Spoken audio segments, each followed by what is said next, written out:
Ganito naman ang gawin mo sa malagkit na bigas, kamote at buko. Hello mga kakusina! Ako po ulit si Ate Angel ng Kusina ni Angel. And for today's video, meron po tayo ditong 4 na piraso ng kamote at kalahating kilo ng malagkit na bigas. Nahugasan ko na po yan parehas. Iniwa ko lang ng mas maliliit yung ating kamote para po mas mabilis lumambot.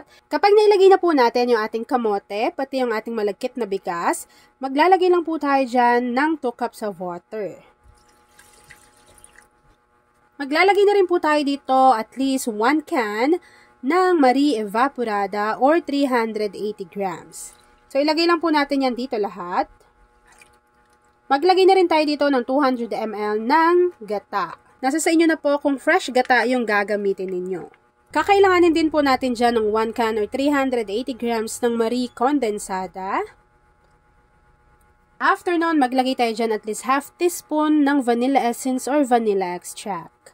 Kapag napagsama-sama na natin yung ating mga ingredients dito sa ating kawali, haluin lang po natin ito ng maigi hanggang sa mag-combine. Nakakatawa lang kasi kung meron kayong mga ingredients na nasabi ko dyan, pwedeng-pwede nyo na agad masubukan yung kakaiba at bagong kakanin recipe. Kapag nahalo na po natin yan ng maigi, pwede na po nating buksan yung apoy sa ating kalan.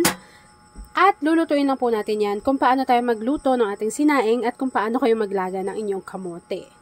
Alam nyo ba, habang kumukulo yan, napakabango. And talaga namang tipid din sa gas kasi pinagsabay-sabay na natin yan dyan sa ating kawali. Unti-unti po, hahalu-haluin ninyo yung niluluto natin na kakanin para maiwasan na masunog yung ating malagkit rice dito sa bottom ng ating pan. Tapos kapag napansin ninyo na halos konti na lang yung liquid ingredients, pwede na tayo dyang mag-add ng buko meat.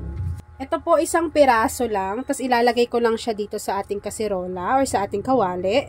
Yung isang piraso ng buko na yan ay tamang-tama lang siya dito sa ating recipe, pero nasa sa inyo pa rin po kung gusto ninyong dagdagan pa.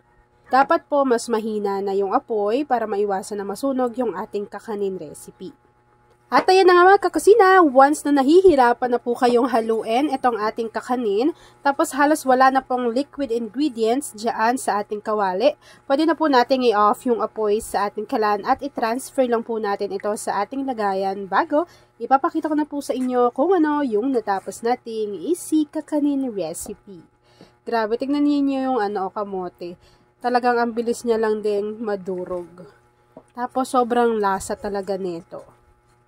At ayun na nga mga kakasina, na-transfer ko na po ito sa aking lagayan. Hihintayin ko lang po itong lumamig and then after po nun, ipapakita ko na sa inyo kung ano yung natapos nating easy kakanin recipe.